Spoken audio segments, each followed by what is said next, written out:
да загреят ръчичките, реших да се пробвам да направя един експеримент със себе си.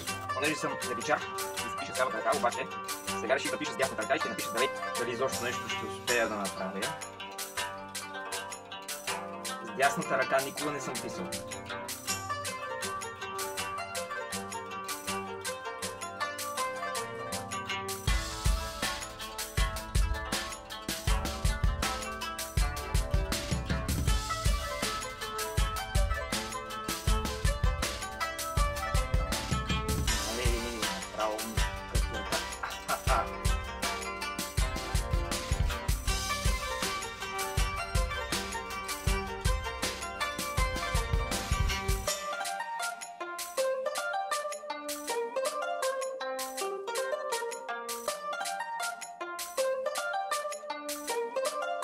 Здравейте, приятели!